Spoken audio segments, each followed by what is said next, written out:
Hi, I'm Brandon Nelson, and this is my presentation of gait across the lifespan. So start with the toddler gait. Some of the major changes is developing coordination, balance, strength in limbs, wide base of support, short strides, and lack of arm swing. So you can see in the picture, the child walking here is her base is very, very wide. You can see in her legs. And she's not really striding. She's more of doing like a waddle. And this because that she's trying to keep her balance. If she goes heel to toe, there's most likely that she's gonna fall over because her legs aren't as strong and her arms aren't really doing a arm swing. They're kind of just like wobbling out here so like she can get the most balance that she can get. So she's working with what she has, and she's doing a great job. That's how every toddler starts off with. They start waddling, they do this little walk thing to get them introduced, and as they go through stages of the child gait to adult to older adult, it all just becomes more natural and fluid. The theory that I use is dynamic systems theory, is useful in the understanding of how movement develops and changes. It can provide insight into a child's readiness to acquire new motor abilities. This is this is just important because it just like it's really focused on the balance and the child's readiness to acquire more like more new motor abilities and like how he or she will advance in the gait and move from stage to stage. And the gait abnormality is toe walking. This is where the bones and ligaments are put under extreme tension and it's improper bone growth and at risk for injury and joint discomfort. This is something that a lot of toddlers do because they can't go heel to toe just quite yet. So if someone continued to do this, it would mess up their bones and they would grow in an abnormal way, and it could really like hinder the walking ability as you grow older and older, and it'll be really uncomfortable. And it just puts the bones and ligaments in a weird position and just under a lot of tension because all that weight is going on the toes, and it bends your foot a different way than if you go heel to toe. It's more natural and fluid, and the walking will look more natural. The constraints, so the physical constraint is underdeveloped bones or muscles. This is what we see when the toddler was waddling almost because the toddler doesn't have those strong legs or calf muscles help them to help them walk normal with a fluid stride with the arms, because the arms really helps with the coordination and balance. So that's another perceptual constraint that is happening in the toddler's gait. They have to find other ways to keep them balanced and coordinated, and as they go through the different stages, it will increase and look better, and it would feel better for them too. So now we move on to the child gait. Some of the major changes is increase in coordination, balance, speed, and agility. Better walking strides, arm swings become more natural, and steps are more in sync. So this is probably the biggest jump from taller to child, because this is when they really incorporate speed and agility.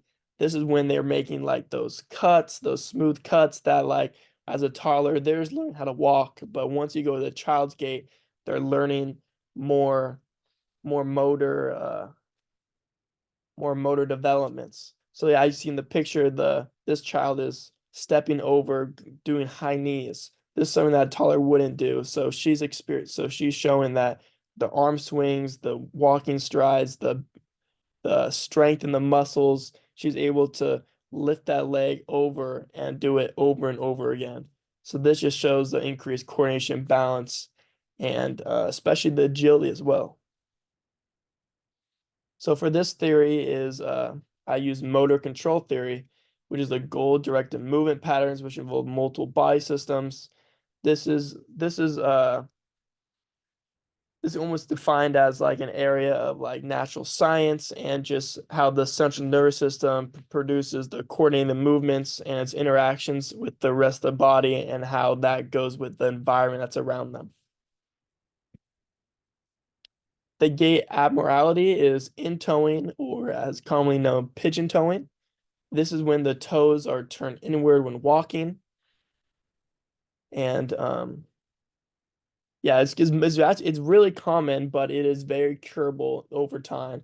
Most children maybe start off with pigeon toeing, but eventually they even out.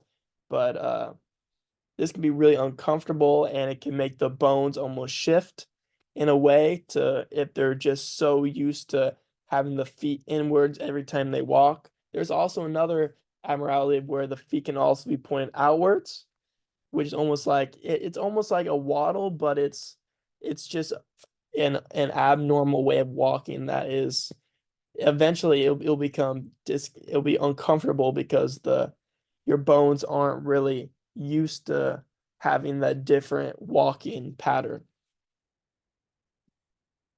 The physical constraint is temporary imbalance, also known as growth spurts, especially in guys when you're growing and you're especially around that age of puberty, you hit a growth spurt, your knees just it's not unbearable pain, but it's very uncomfortable.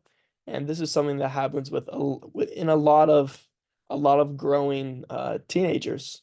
It's just growing pains and perceptual constraints and adapting to environment changes. So this could be like climb up a hill or just like the speed and agility aspect. Like maybe they're doing a sport and they're just doing this for a different for the first time, and there's a lot of different changes in the environment from when they were taller, maybe walking from parent to parent, but now they're in different environments and walking in the different in a different environment.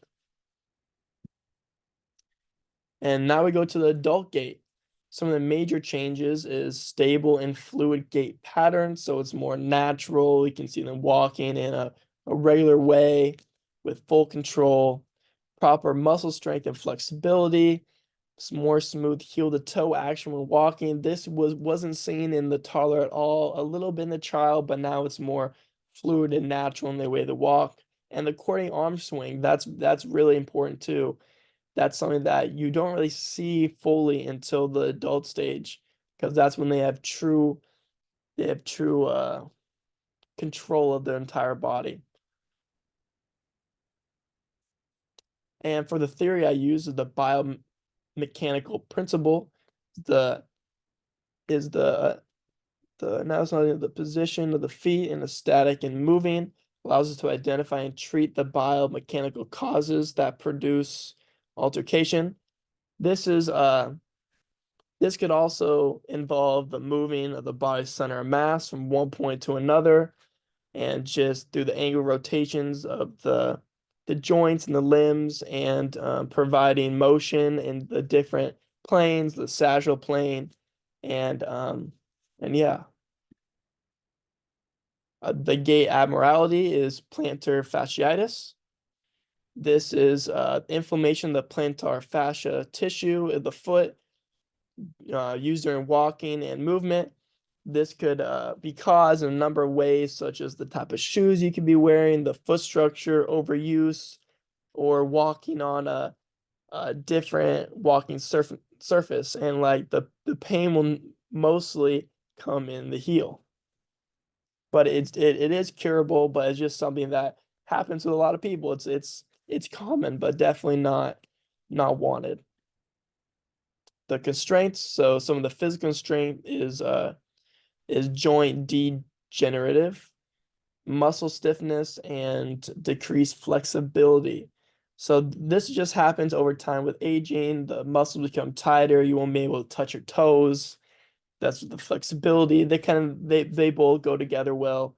And yeah, just something that happens over time. And the perceptual constraints is decreased balance, decreased self movement or body position, maybe not be able to control the body as much as you used to when you're younger. Maybe it's hard to get up. Maybe there's certain moves that you wouldn't be able to do. It just happens in age when like maybe when an older adult wants to play a sport, the younger kid, and like they're not be able to play how they used to play when they were younger. So now we move to the older adult gait. So some of the major changes is decreased balance, slower speed and gait, reduced stride length, wider base, and slower, more frequent steps. This will also be known as like shuffling. This could happen if the adult has fallen recently and they're a little scared of hitting that crack in the concrete, or they're just more nervous about walking and their movements. And this is because of the decrease in balance and just aging over time. Like it happens to everyone. That's why they slow down, they reduce the stride length, and they widen the base of support so they feel more balanced and coordinated.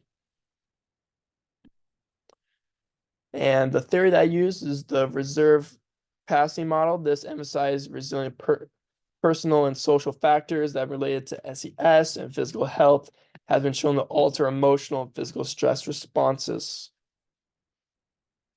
So the gait abnormality, as I said, the shuffling steps, this can be caused by weak hips or leg muscles, arthritis, lower ability to maintain balance, or decreased vision. Maybe not be able to see as far as they used to, so they don't really know what's ahead of them. So you just want to be safe and make sure that they don't fall or trip on something that could be in front of them that they can't see.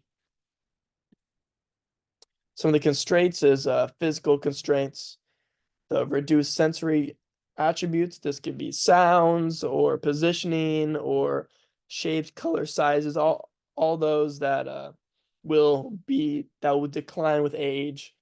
And yeah, the perceptual constraints is decreased in visual and depth perception, not be able to see as far, maybe see what's in front of them. Maybe a lot of older adults have glasses because they can't see close or far. That just happens over time. And depth perception, maybe not seeing how far that step is. Maybe they're walking straight, they don't see the step, and boom, they could fall. It's everything happens with age.